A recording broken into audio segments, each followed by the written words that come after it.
My wedding was September 21st, 2019. We had a fairly decent-sized wedding. My cousin, on my stepdad's side, we are not close whatsoever. And her boyfriend have only been dating not even 6 months at this point. I've met the guy once before my wedding and he never shows up to any family functions.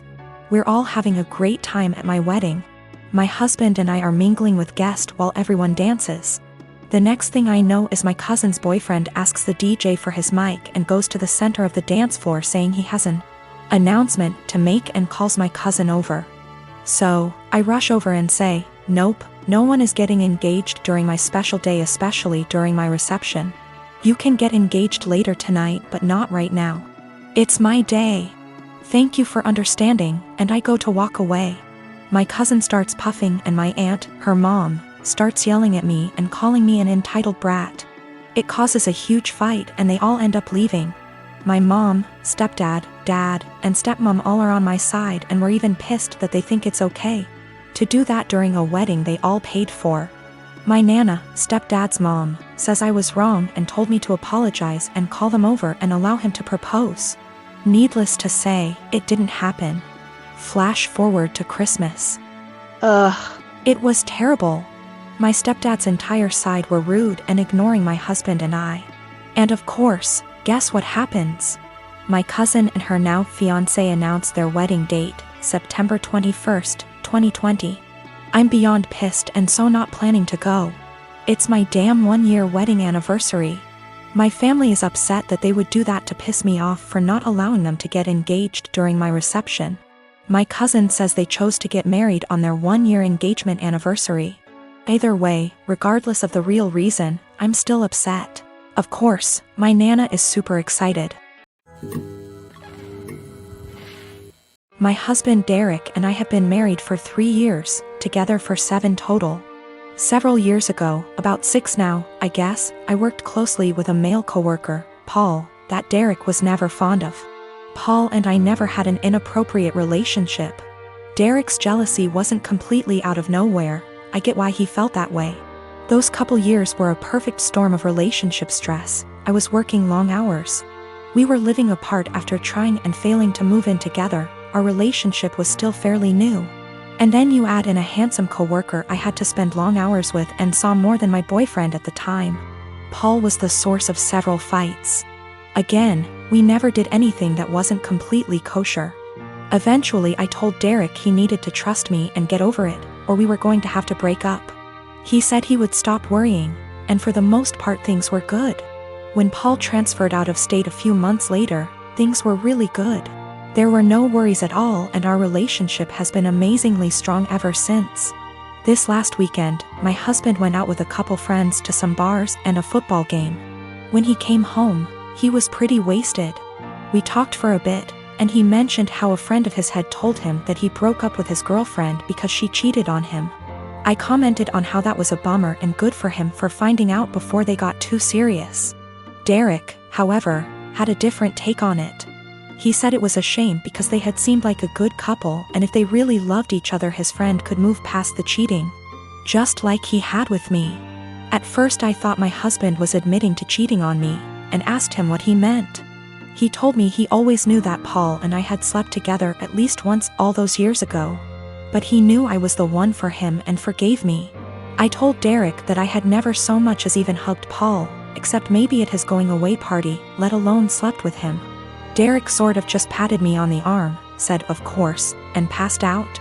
The next morning I asked him about the conversation and he said it was okay, he had forgiven me, it wasn't even an issue. I again stressed that I had never cheated on him with anybody and I needed him to believe me. He sort of did the same, of course you didn't, babe wink thing again and went to work. Every time I've tried to talk to him since, he won't hear me out.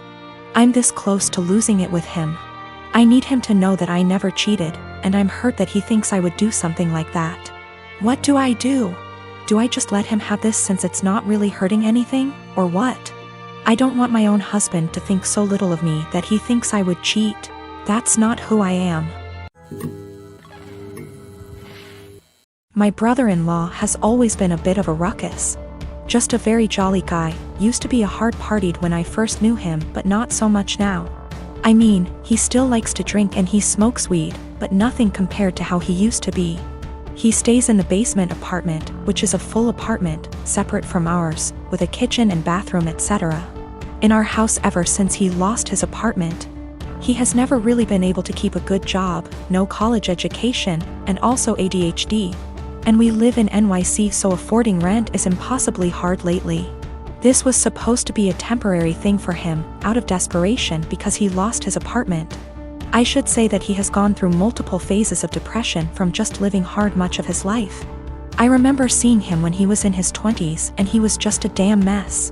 Living in shit apartments and working shit jobs, and I remember he was super depressed, like, you know, that kind of depressed. For a bit around a decade ago because of how awful his life was. And it was awful. I won't sugarcoat it. He was getting mugged in his area constantly. His apartment was horribly small and he worked horribly long hours. His ex-wife was awful to him and cheated on him. But in the past 2 months that he has been here, he's been an absolute joy. To both me and my wife and also our kids. We all love him so much. He clearly loves the basement, it's even bigger than his old apartment, and just in general it's in a much better location. He has said, multiple times, how much he loves it at our place. He also is just a great guy to have around. He is a blast with our kids and he always cooks food for us and is just a general great, funny, charismatic guy. He got a new job, working 60 hours a week at a shit job. And now he wants to move out to his friend's place all the way in Coney Island where he would be spending half of his paycheck on rent. At first, we were like, okay, well, this was our agreement, he was eventually gonna leave. But then we kinda had a family meeting and realized, hey, we want him here. I don't even care if he pays nothing in rent, he's great to have around. Just to be clear though, we did tell him he would have to pay something a month, a number we haven't decided yet. When we told him this, he kind of thought it was a joke, but then he agreed. He was very happy about it, and we were too, and we were kind of thinking like, he's a member of our house now, you know? But then he changed his mind suddenly, and was saying how he doesn't want to be a freeloader and that he thinks we are just allowing him to stay because we feel bad for him. He really will not listen to us at all when we say that we actually want him to stay. Even our kids, teens, have tried getting him to stay and he just won't accept it. Every time we bring it up to him he sort of does this pity thing where he's like, come on, I know you think I'm a loser. I'm not gonna mooch off of you guys or something along those lines. It's been around 2 weeks, and he just kind of feels bad about it. It is absolutely a pride thing for him. He technically plans on moving out in the next few weeks. But we really want him to stay. And we know that he would love to stay. I feel like there is really no chance this is some kind of deep down he hates it here kind of situation. This is 100% a pride thing for him. I'm a professional ballet dancer for a living, but I also do some modeling in my spare time. Last weekend, I was doing a latex shoot. Before anybody says anything, it wasn't anything fetish-wise.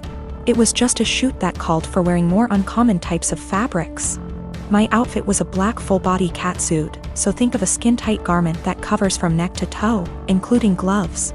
If you've ever put on a wetsuit, then you can probably imagine how much of a pain it is. It's a pretty in-depth process that involves lots of baby powder, a lot of sweat, and some less than ladylike stances. Dressing usually takes anywhere from 20 to 25 minutes start to finish. I always dread it, but can't argue with the results. Anyway, my boyfriend was in my dressing room as I was getting changed.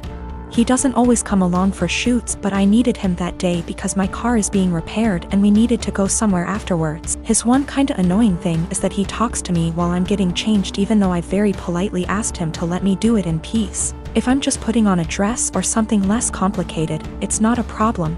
But with latex, you have to concentrate, seriously. My facial expression is pretty similar to when I'm doing heavy leg presses or squats at the gym, so that the garment slips on correctly and, more importantly, you don't rip it. It's very easy to tear if you're not careful. And a full-body catsuit can cost upwards of $700 to $800 minimum. So as I'm struggling, may have been on the floor on my back with my feet up on a chair, pushing my butt up to get the garment over my hips, he won't stop talking. Come on, Girl, you got this. Do you want help?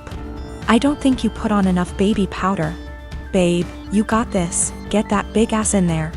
And I politely asked him several times to just let me concentrate. He responds by saying, relax, I'm just trying to help, before patting me on the butt. I'd had enough. I demanded he stand outside because he was being super distracting and I couldn't afford to rip the garment. I didn't ask him to help because there's a technique to getting latex on and he doesn't have it. He got all pissy and was like, whatever, maybe you need a bigger size anyway, before leaving the shoot completely and taking the car. I had to get an Uber home after the shoot. On one hand, I was getting super frustrated, I was hot and sweaty, and combined with my kinda short temper, I was getting pissed off that I couldn't get the suit on. On the other hand, I asked him multiple times not to comment or distract me. And I never indicated that I was in the mood to be touched.